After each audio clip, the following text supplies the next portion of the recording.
going abroad is always about more than just, being on a resort and like sipping a pina colada or going to tourist destinations and stuff like that. I mean, there's a language involved, there's different foods, there's different ways of interacting with people. And so I feel like all those things made it so I would never see the world and see exploring the world the same. Welcome to the Venture-Ette podcast, where women from all over the world share their stories of travel, moving abroad, and creating a new life for themselves, hoping to inspire you to live out your dreams by showing you how other women did it. I'm your host, Venture-Ette, Ashley. Hello, and welcome to another episode of Venture-Ette podcast. I'm Ashley, and as you know, I share with you stories of beautiful, strong, and inspiring women who had the courage to change their lives and see the world the way they want to.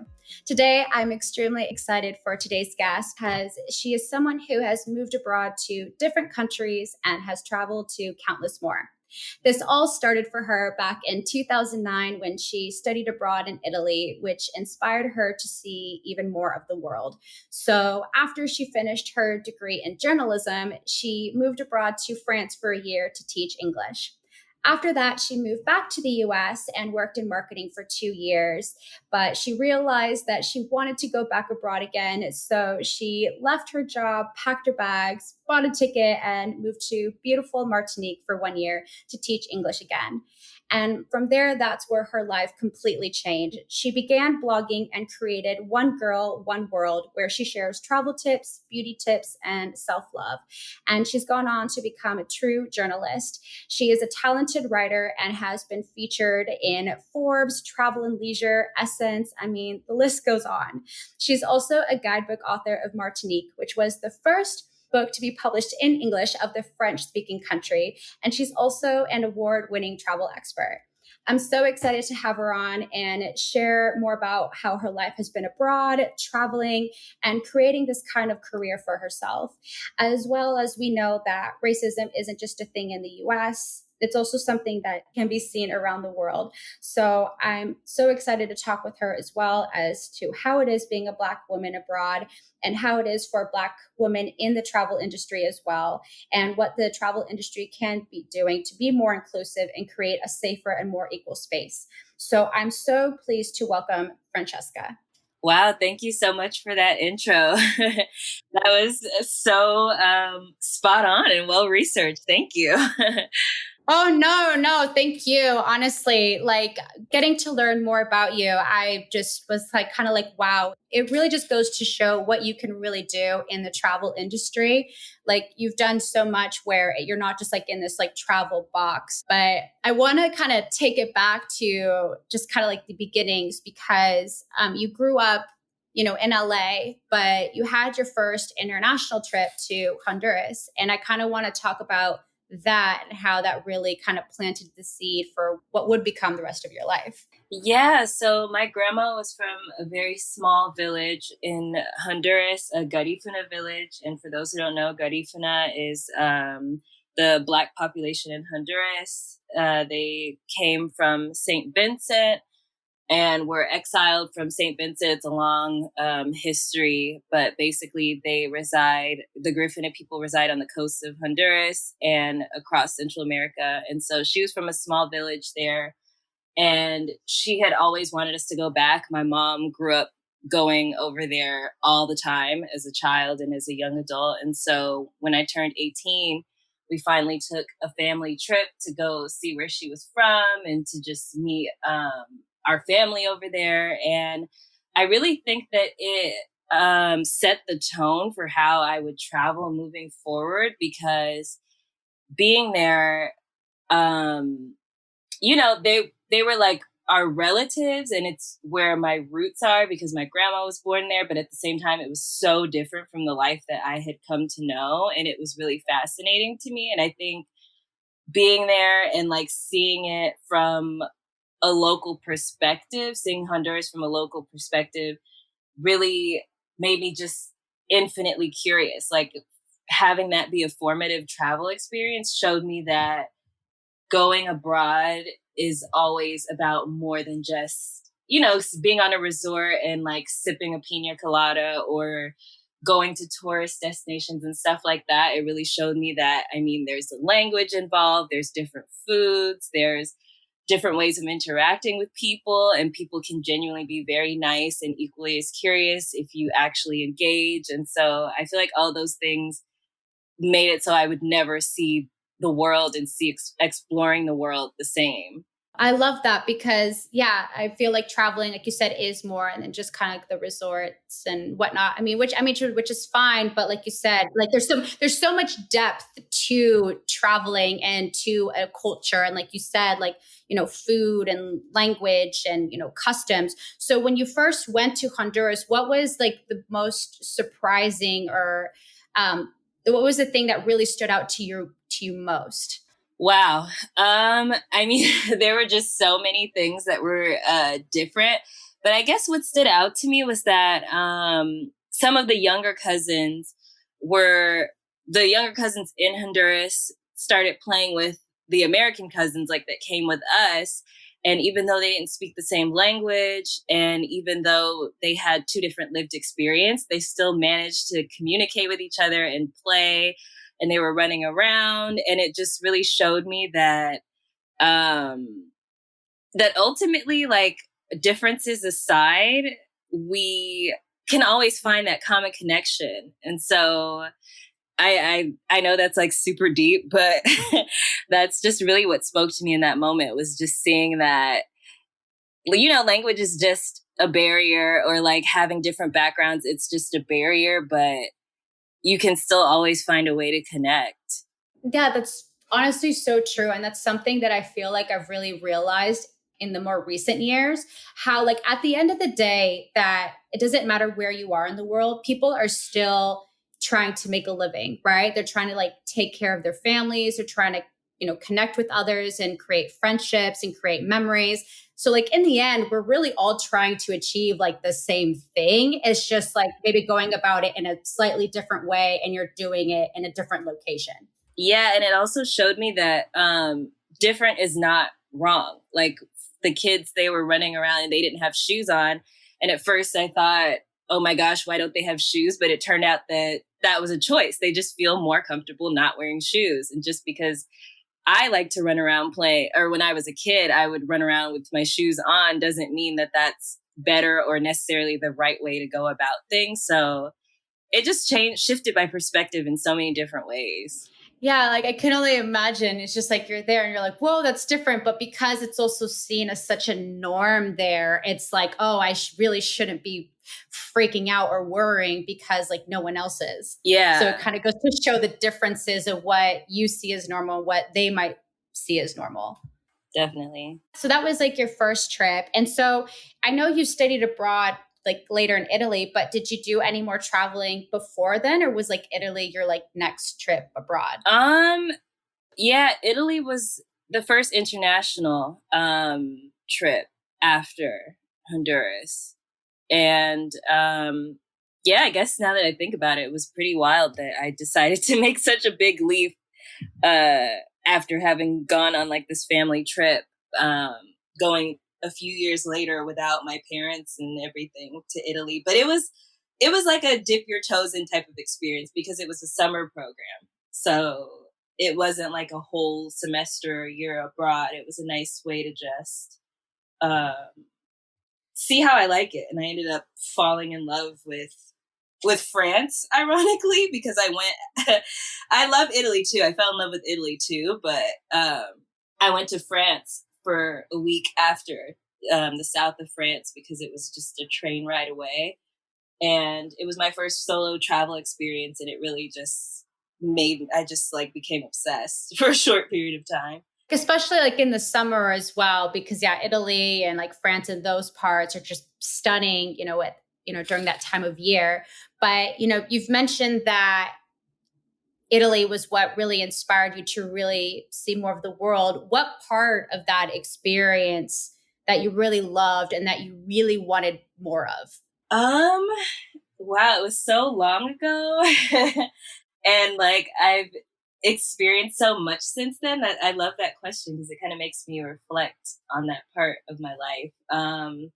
I think it was I had a confidence that I had never had before. Like I had never, how do I explain it? So being like in this foreign country and figuring things out for myself and taking a crack at the language and interacting with different people, it just brought out like this boldness in me that I couldn't fully, I guess, experience in the comfort of my own home. And so I guess that's pretty much what sparked the excitement of it.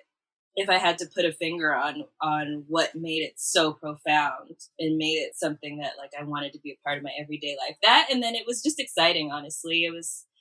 I'm just a really curious person and I loved trying different foods, learning different things. Like I'm a people person. So just hearing different life stories that were so different from mine, all those things were just really exciting to me. I completely 100% know what you mean.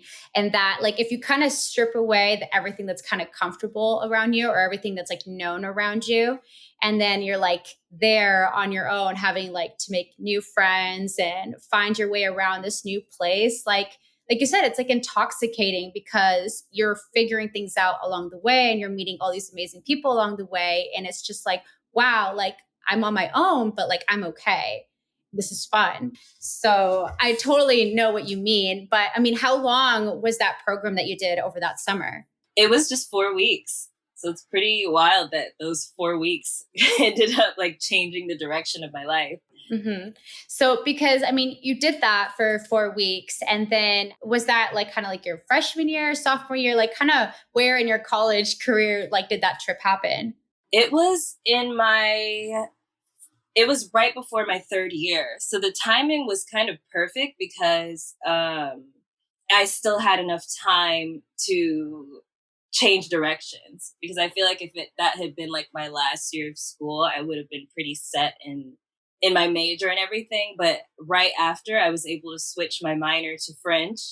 And then that was how I discovered the program to teach abroad in France. And I was like, okay, that's exactly what I'm going to do when I finish college. So it was like right in the right period of time where I still had time to like pivot in my education and like in the direction that I saw myself going after school. Because I read that you got a degree in journalism. So did you like still keep that degree, but you just added the minor? Mm-hmm, yeah. So then, like you said, you found the program, but you found this program to be able to teach France like through your university, right? I discovered it while I was in school, but the program is actually open to all Americans.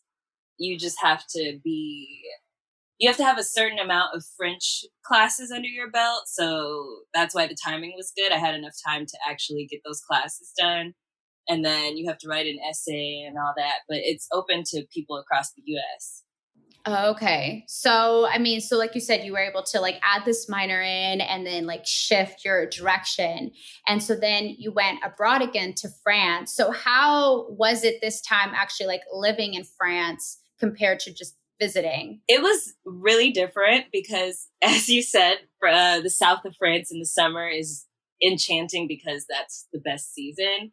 And then when I did the program, I had applied to teach in the south of France, but I guess everyone probably does that. So they were like, nope, no room there, but we will gladly send you to this small town in the north of France that you've never heard of. And I was just so excited to go that I accepted it. But it was challenging in the beginning because it was just completely different from what I was expecting. I wasn't like twirling through the streets in sundresses and stuff. Like the weather was cold and it was each region in France is very different from the others. So it was just, but I ended up loving it. And it ended up being the best experience for me because no one really spoke English there. So I was forced to really like learn French and make the extra effort to make friends. And I was close to Paris, which was awesome. So I got to go there pretty frequently. But yeah, it was really different living there versus just being there for a week. I totally get that because also too, like I said, you have to like really like make new friends. And I feel like when you're doing a study abroad program, which, you know, I got to do that too, it's easier to do that because everyone's in that program. You're arrived there at the same time. You can all relate because you're going through the same thing. But then when you actually move to a country, it's more difficult because it's like, oh, I'm the one new person and I don't know who else is new. And so how was it for you, like befriending other people? Did you find it was kind of easy to meet others? Was it kind of difficult because you were coming from the US? I mean, how was that for you? It was kind of difficult at the beginning because of what you said. I had thought that I'd be able to make friends with the other assistants that came, like the other Americans that came. And we were also spaced out that was just pretty much impossible. So I had to actually make friends outside of that bubble. But once I shifted my mentality, everything pretty much changed. And I ended up making friends with actual people from France. And it made me more outgoing and trying to find like local groups and meetup events in Paris and things like that. Or I would just chat with people on the trains who looked my age. And it really forced me to like put myself out there and out of my comfort zone to make friends.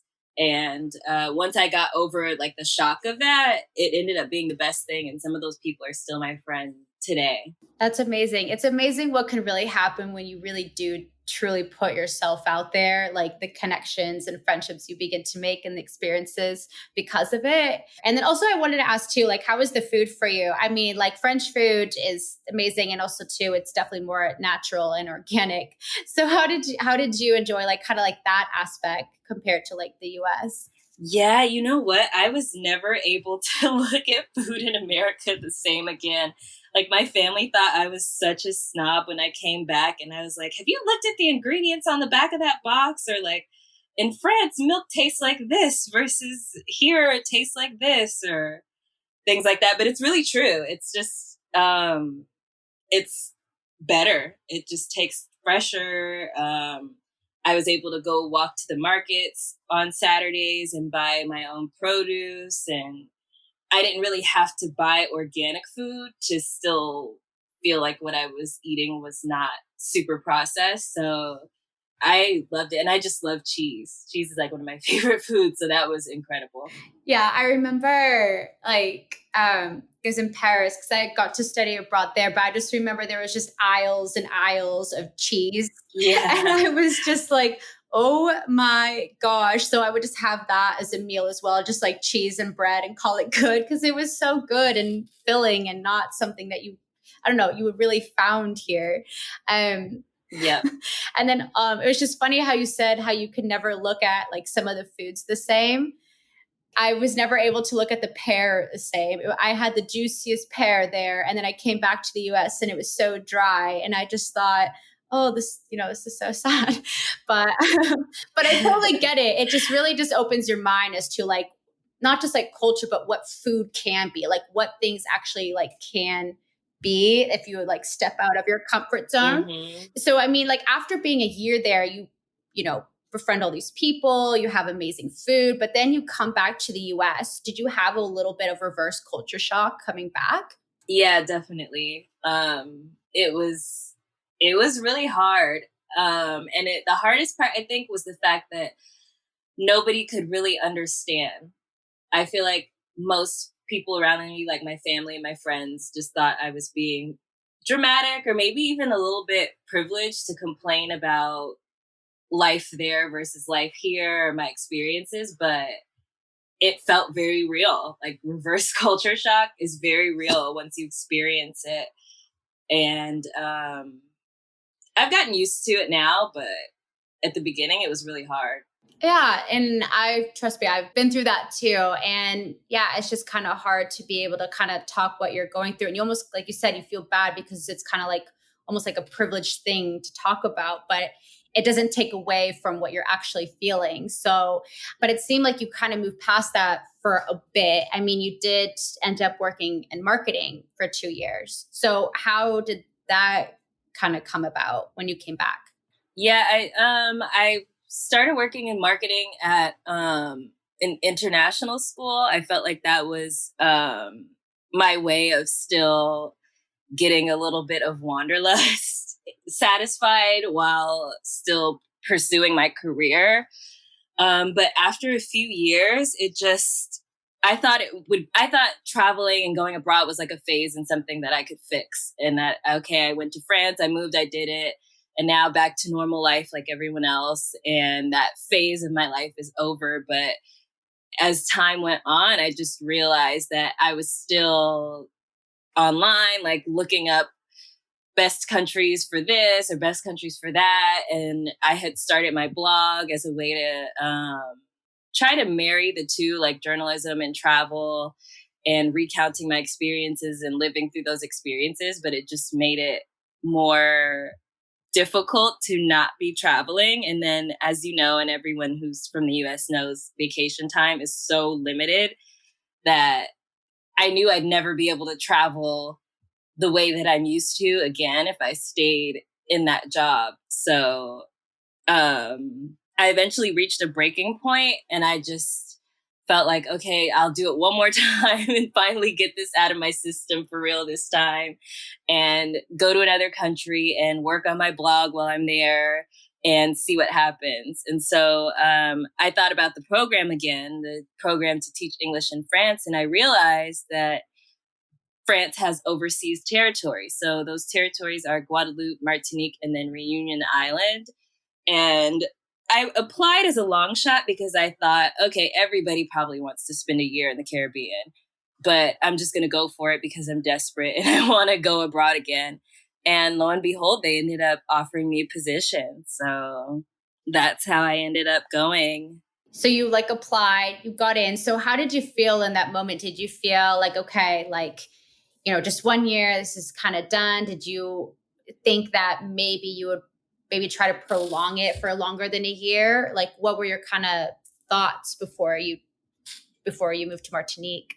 I really honestly thought it was just going to be my eat, pray, love year. Like I thought, okay, I'm going to get this out of my system one last time. I'm going to go and I'm going to evaluate my life and my goals and how I want to move forward and what makes the most sense for me, and what my future career path would look like. And I ended up going, and I was working on my blog, and that ended up taking off because so many people started getting interest in Martinique, but because it's a French-speaking island, none of the information available was in English. So I was one of the first bloggers to actually extensively be covering it. So on one hand, I saw my blog starting to take off from being there, and an interest in Caribbean travel starting to form. And then on the other hand, I also ended up meeting my partner that first year. And so I was like, oh, well, maybe I should stay another year and see how things work out. Oh, wow. So you ended up staying in Martinique for 2 years? Well, longer because I still go back and forth. I also kind of wanted to ask though, because, you applied with this program that, goes to France and also like the French territories. So when you were like moving to France and Martinique, did they kind of help set you up with like a place to live as well? Was like that kind of transition pretty smooth, or how was that? They set you up with a visa and they set you up with the job post, but as far as finding an apartment and all of that, it's on the person. So I had to figure that all out for myself. And it was hard. That was another one of those things where it was like living in a country versus going for vacation, totally different. Even more so in Martinique than in France. It was more difficult because, I guess because of the dual culture, it's like Caribbean culture, but then also French culture. So I had to maneuver both at the same time and find my place in that culture and in that society. So like, yeah, I can only imagine because like, yeah, French, they're perceived as like kind of one way, like kind of very orderly and like things, I don't know. Yeah, just kind of nice and organized. And then you go to the Caribbean and it's like a very completely different vibe. Like I haven't been to Martinique, but my assumption is that it is a kind of a little bit more relaxed because it is an island. And I don't know, just trying to find like a balance. Correct me if I'm wrong, but that's just how I perceive it. It's interesting because I don't even know if I'd say it's relaxed. I would say that things take more time, but they still expect things to be done. And that's because it's like a working society. And Martinique is unique as well in the Caribbean because they don't depend on tourism for income. So, but ultimately, I would say it's a lot of bureaucracy, which is from the French side, but then things take even more time because it's on an island. But they still expect things to get done. So like in the beginning when we first got there and doing like the visa process, we still had to have like all our documents in order. And if we didn't, it wouldn't be like, oh, well, you know, it's an island, so who cares? Like they still were like, nope, visa denied if you don't have everything in order. But then when it comes time to actually process it, it might take like 4 months instead of 2. Oh, wow. Okay. Yeah. So I guess it probably did work out better that you stayed for 2 years, because once you get all that process, it seems like you would already be like halfway done with your year. But living on an island though, how is that different? Or did you experience like any culture shock in that sense? Because I've lived on an island as well, and it's very different. Like I said, it's different living in a place than visiting, but how is it living on an island rather than visiting an island? It's, where do I even start? I would say any level of like hurry up or rush that you have to just let it go. Like people cannot be rushed. People do things in their own time as they see fit. And being there, I had to constantly remind myself that you're the one who's in their country. So however they do things here or process things, it's their way is the right way here because I'm the one who's like a guest here. So I feel like that's something that I had to even keep in mind because I'm from a big city. I'm used to things moving quickly, like shipping something and it arrives the next day, or like going to an office with a question or calling an office and they actually answer the phone versus on an island where you may have to try for like several days before someone actually answers the phone and answers your question. So I would say just like the level of efficiency that we're accustomed to, it's just not the same. And that can be frustrating, but it's like, I'm the one who chose to be there. So it's like something you have to just deal with.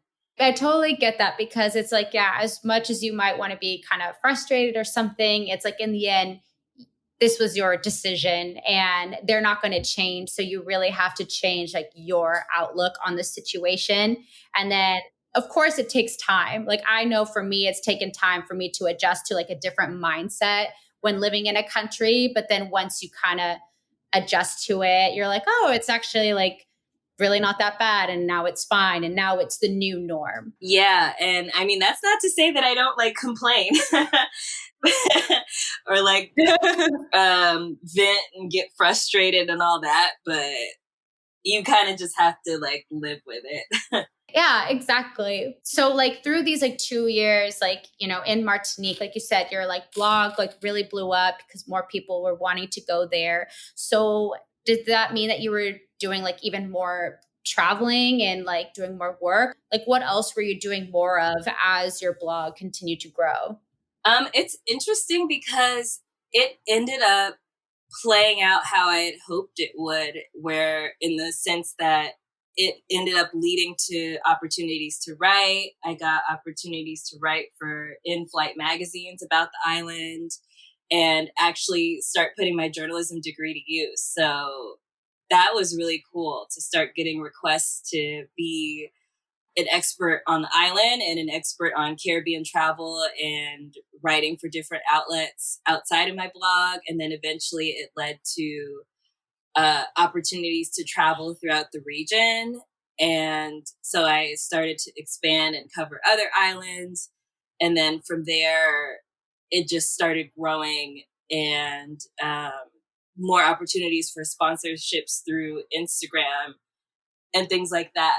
And that's really amazing because like you said, like this was in a time where people were starting to look more into Martinique. And since it seems like you were like the first or one of the first really like covering it, it really seemed that just kind of obviously like worked out in your favor because like you said, it just brought you like so much more opportunity. So like kind of like what year was this when you moved to Martinique and you started blogging and people were taking interest? It was 2015. Okay. And why do you think people were really starting to be drawn to Martinique more at that time? Oh, well, it was because Norwegian had started a flight, which I'm so sad that they discontinued, but they had these crazy low fares from New York City and I believe Florida as well, from a few spots on the East Coast for $100. And I think the first round of when they first launched, it was $100 round trip. So a ton of people came. And what happened was they booked the flights. They saw a Caribbean island, even though some of them maybe hadn't heard of Martinique or anything like that, but they just saw blue water, Caribbean escape, $100 round trip. Boom, I'm booking it. And then what happened to a lot of people is as they started to backtrack and research and try to find hotels and stuff, they were like, crap, what am I going to do there? How do I, like, they couldn't understand the descriptions of the hotels because back then, Martinique hadn't even really been I won't say they hadn't been welcoming, but they hadn't even had their eye on English speaking travelers. So a lot of the hotels didn't have their pages translated into English. A lot of restaurants weren't even online yet.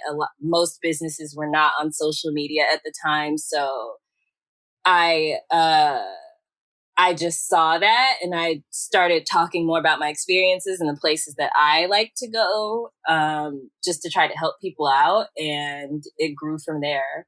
But it was really kind of serendipitous that they would choose to launch the flights the year that I was there.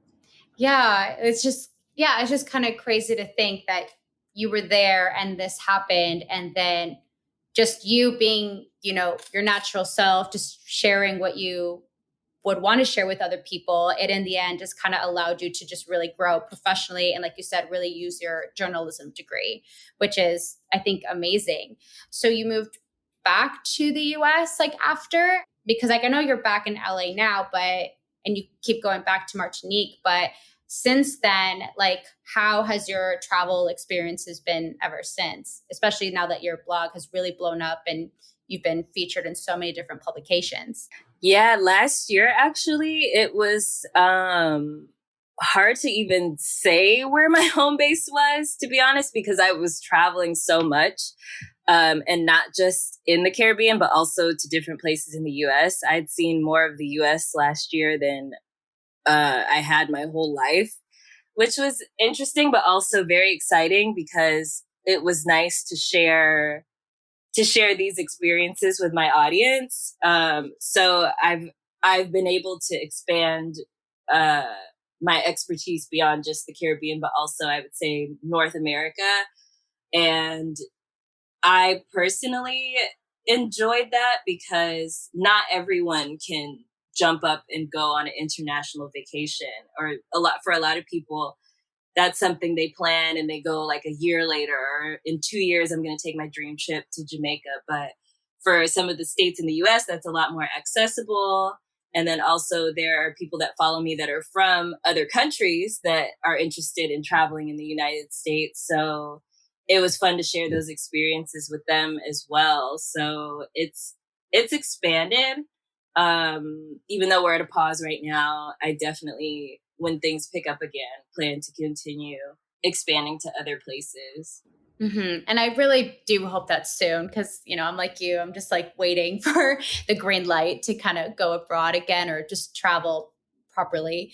But I also kind of want to ask too, because you're an American and you were living in Martinique, but you also spoke French. Did you feel like pretty much like welcome there? And also how have you felt like traveling like in other countries, just like, because especially too, there are some countries that kind of look Americans differently. And then there's, of course, that there's some places or some businesses, I don't want to generalize, where they look at at a Black woman differently. And I kind of want to just kind of talk a little bit about your experiences, about how that's been for you abroad. Yeah. So I have the places I've traveled have been to Black and brown countries outside of Europe.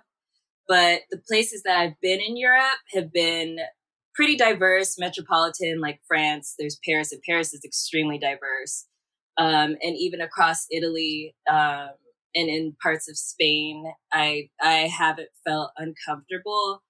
But I will say it is a unique experience to travel in the Caribbean as a Black woman, because it was the first time in my life that I've been in the majority, and where I look around and the advertisements and the imagery look like me because they're targeting the local population. And that did something for my confidence and self-esteem that I don't even know if I could put it into words yet. Like, that's something I'd have to stop and articulate. But it's also interesting, especially in Martinique. I'd say at the beginning, it was a kind of a source of feeling like a little bit isolated because I blend in so well.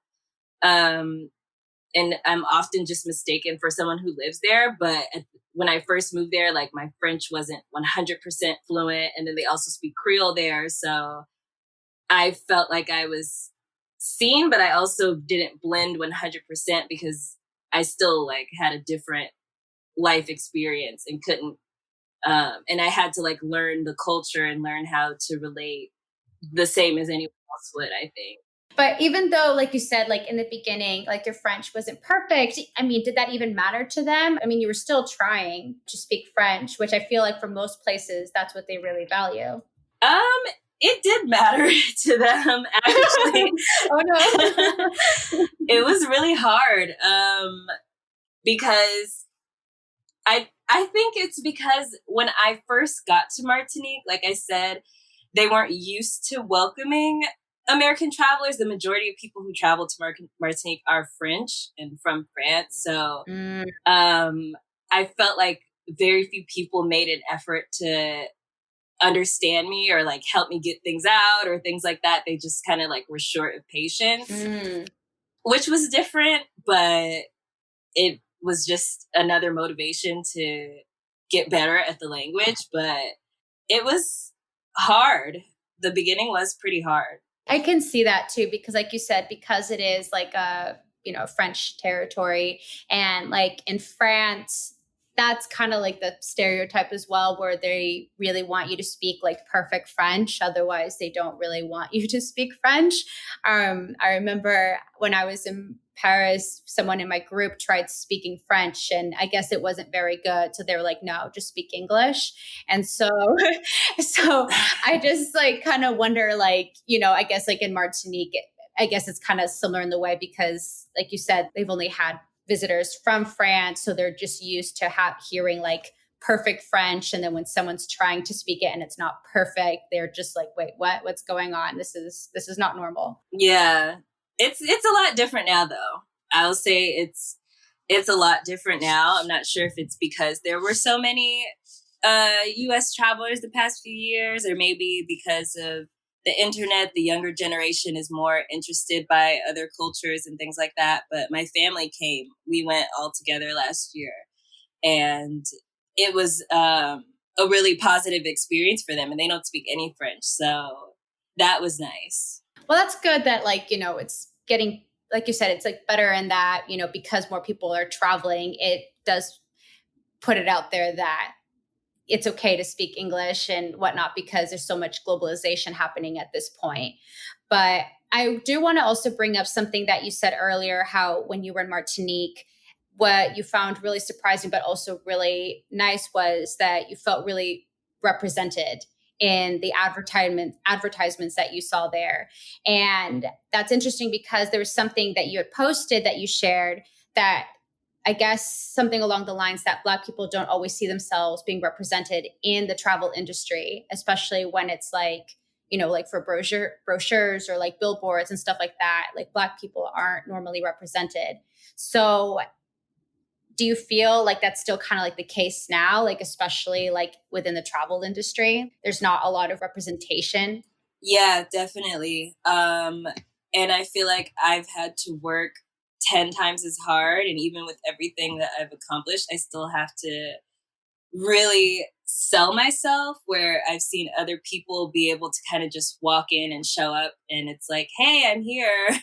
And they get all the opportunities. Whereas as a Black content creator, you have to fight because there's been so much tokenism in the past on campaigns. They'll just pick one. So it's just been really hard. But I feel like with the Black Lives Matter movement, it's about to be something that can't be ignored. Like they have to change or else people are going to see it and call it out. And it won't just be Black creators and Black consumers calling it out anymore. It'll be everyone who notices. Mm-hmm. It'll be like glaringly obvious to everyone. So I really hope that that will change because it really does matter and it makes a difference. And like I said, being in a country, seeing myself represented so often really did boost my confidence and give me a sense of pride that I hadn't felt in the US before as a Black woman.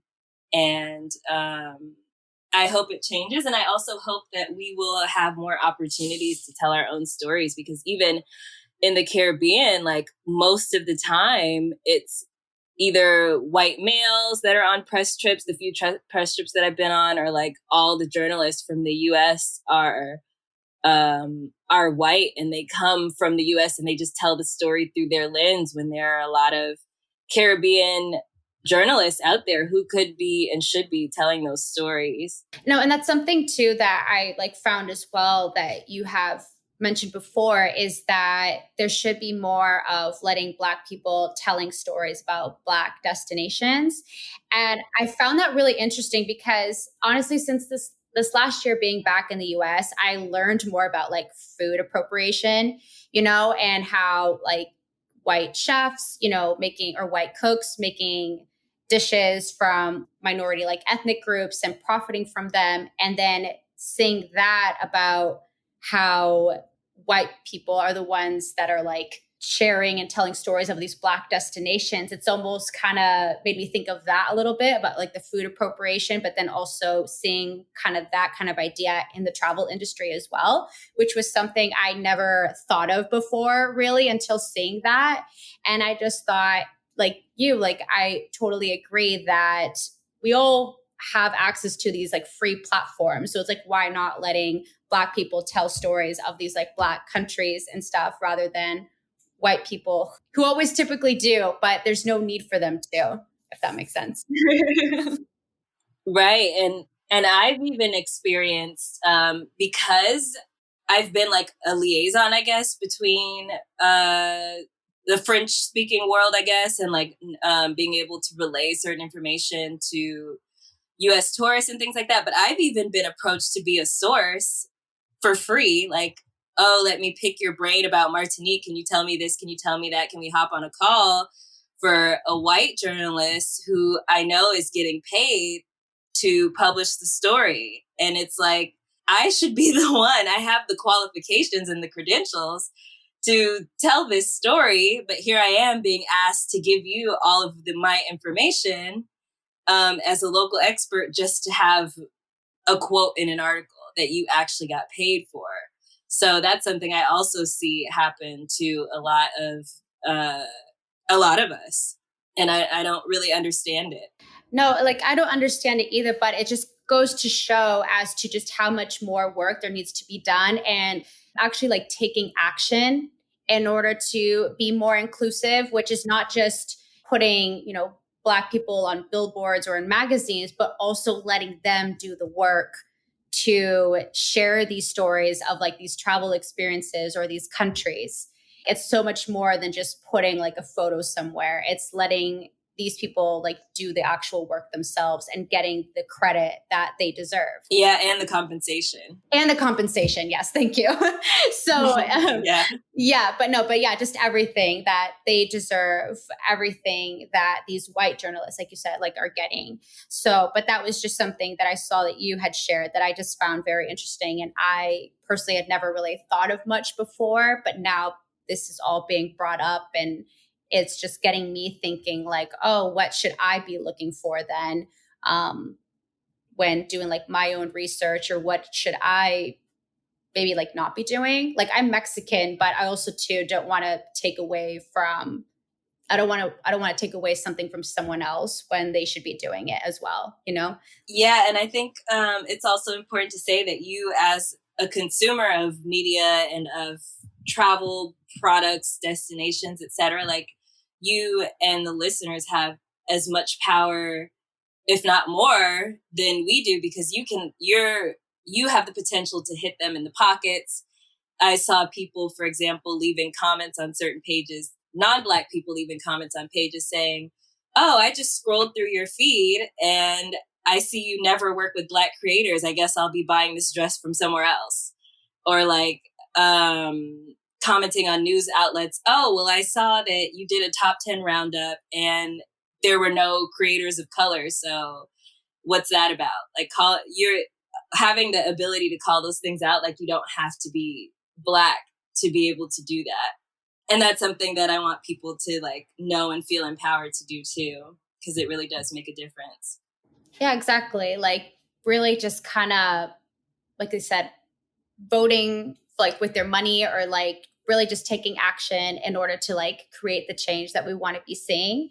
But yeah, I just really do hope that, like you said, things will change soon for, you know, Black people. And also too, I want to ask, working like in the travel industry, do you feel like you've ever felt rejected from an opportunity because being Black, or do you feel like you were able to still get these jobs, but like you mentioned earlier, you had to work like 10 times harder? Both, honestly. I've faced a lot of situations that have made me want to just stop many times over the years.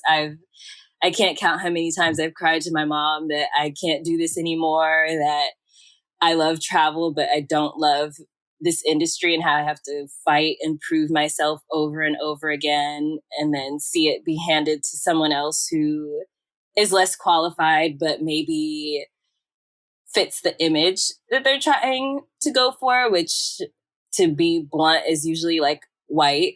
And yeah, I've had to push through it, hoping that it changes so that people coming behind me won't have to experience it. And so many of my followers have just told me that the representation, even that I provide, means a lot. And I feel like one thing, and this is what I've been saying on panels that I've been asked to do, that the industry does, is they use follower count as a gatekeeping metric. Because most of the times, I mean, how many Black content creators can you mention? Black travel content creators that have over 100K. But a lot of these destinations will just put a blanket like 100K and up, or else we're not even looking at you. And then that gives you an excuse to discriminate, when in actuality, what does that even mean? Like, having 100,000 followers, has been proven time and time again that pure follower count is not an accurate way to gauge if a campaign will be successful. Like, you have to look at way more than that. And if you were to take that away, there are so many Black travel creators that have highly engaged audiences, that have excellent photography, excellent videography, real strong relationships with their audience, like proven record of sales, like all these things. But you're just automatically told no and a door is closed because of quote unquote follower count. And I feel like that's something that I would love to see disappear, because it leads to so many closed doors for so many people. No, I agree, because yeah, I really, what it comes down to is everything you listed, and followers really shouldn't matter. But of course, they're just trying to find any excuse just to say no. Mm-hmm, yeah. And so, which is of course like really frustrating. But like you said, you have been represented quite a bit, and you were even featured in Forbes. And one thing I really want to like mention, and I thought this was like really powerful, was that you did a post where you questioned about the photo that you wanted to submit for your feature, because the photo that you were thinking was your natural hair, which is like this beautiful, like luscious, like curly hair. But you were questioning it for a second. And then you realize like you want representation. And part of that representation is your natural curly hair. And you submitted it anyway. And especially when there's been like so much like controversy because like other magazines will change a woman's hair last minute, like post production. It was just really kind of nice to see like your hair there in the photo in Forbes being featured as a Black woman, as a Black you know, Black traveler. I just think that's like really powerful. And even though it might not change the way the world sees like Black people in the travel industry, I feel like it's a major step forward. Oh, thank you. I really appreciate that. Yeah, that's something that's been I've been really intentional about over the past few years, really because of that moment, because I seriously debated whether or not I should send them a photo with straight hair to appear more quote unquote professional. But I am so done with that standard of beauty, and I want everyone to love and accept themselves the way they are, and for the world to accept that it's okay for a woman to wear her hair the way it grows out of her head if that's the way she chooses. So that's something I've been really intentional about showcasing through my own travels, because I'm so passionate about it and have been a victim of that kind of pressure in society. I know, and I love that you did that. Like you said, like, you're proud of your hair, and you also offer hair tips as well, which is great. I feel like I need to get some more of your tips as well, because I have curly hair too, and I've never been able to style it properly. But that, like you said, is such a huge part of your identity, is having that style of hair and having the skin color that you do. And so that's great that you, like you said, are taking a stand and, showcasing self-love. But I mean, right now we're in this moment of being on lockdown, but what are you hoping to do more of in this next year, despite not being able to travel at the moment? Just more, I want to do more beauty, because there could stand to be more representation in that space as well, and just bridging the gap between travel and beauty, because I've gotten so many questions over the years of how do I maintain my hair when I travel and through different climates. And I'm huge on skincare and like treating my skin like with love and respect, and feeding it the right products so that I don't have to cover it up with makeup. Although there's nothing wrong with makeup, and I think that's beautiful and amazing too. But I just have so many other passions as it relates to representation and self-love and things like that. So I really look forward to diving more into that type of content as well. And a lot of that has been shaped by my travel experiences. So I look forward to finding more ways that I can bridge the two together and tell those kind of stories too. Yeah, no, it's amazing. Because I also saw that on your YouTube, you have like quite a few like beauty tutorials, especially like for your hair. So, I mean, that's great that you're being able to like combine like some of your different passions together, like travel and, hair care and beauty. So, and especially right now, while we're all having to kind of take care of ourselves, Yeah. beauty tips is definitely like needed. Like, how do I take care of my hair myself? And then also I want to ask, once we can travel, what are you hoping to do more of abroad? Like, are you hoping to go back to Martinique again and like right away and do more work there? Or are there some other spots you kind of want to go to first once we can travel? I definitely want to go back to Martinique ASAP, see my partner, because he still lives there. And beyond that, I have a goal to visit every island in the Caribbean.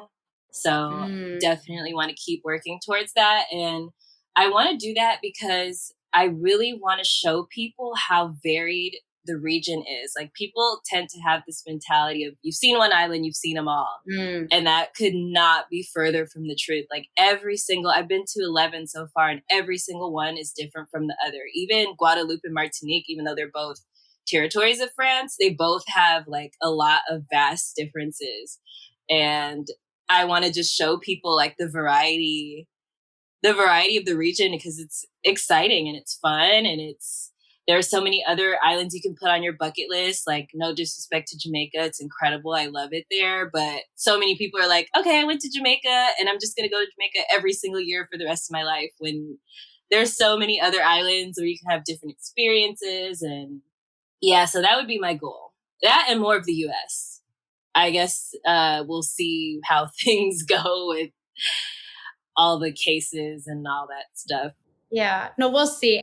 But yeah, but I also just want to ask too. So like, I mean, you've created like such a beautiful career. Like it stemmed from your love of, French and culture and blogging. And now you've been featured in so many amazing publications. So what advice would you give someone who wants to kind of go down this path of blogging and journalism? What is one bit of advice that you think is really important that others should know? I say my biggest bit of advice is to invest in yourself and to do it early. Everyone now who starts now has the privilege of having so many resources at your fingertips, be it books, be it courses, one-on-one coaching. I even offer one-on-one coaching on my website.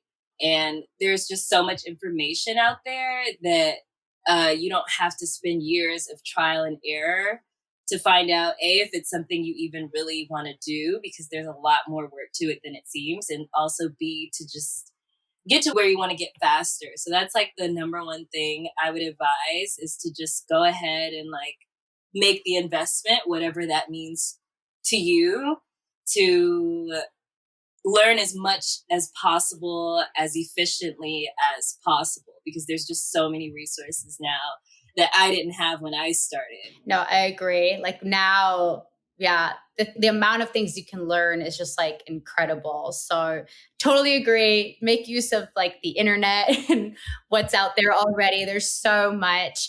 So how can people find you? I know you're like on multiple different platforms. So what is like the best way people can follow you, for those that don't already, because they should? Thanks.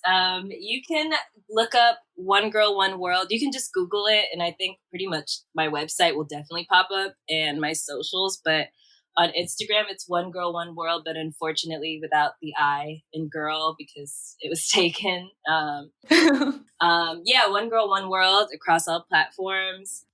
And that's the best way to find me. Yeah, no, definitely check her out. Like she said, she does one-on-one coaching. She has amazing travel tips, beauty tips, especially for your hair if you have curly hair. So she's definitely someone to follow. You have, gorgeous stories to tell and gorgeous photos. So thank you again so much for your time, Francesca. This was truly amazing and eye-opening for me as well. So thank you so much. Yeah, thank you for having me. It was fun.